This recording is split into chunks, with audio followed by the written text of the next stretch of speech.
To be honest, saya memang tak suka makan tom yum. Tapi ada satu video tu orang Thai masak, nampak sedap pula dia buat tom yum style macam ni.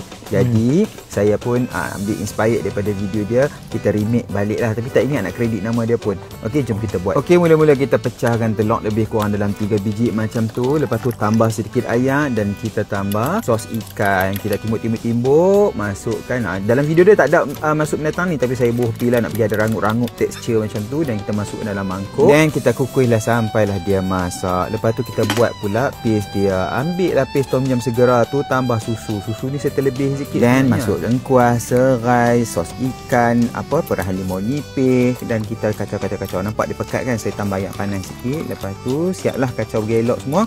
Dan yang tadi kukuh tadi kita dah masak. Kita susun pula udang. Dia macam mengada lah sebenarnya.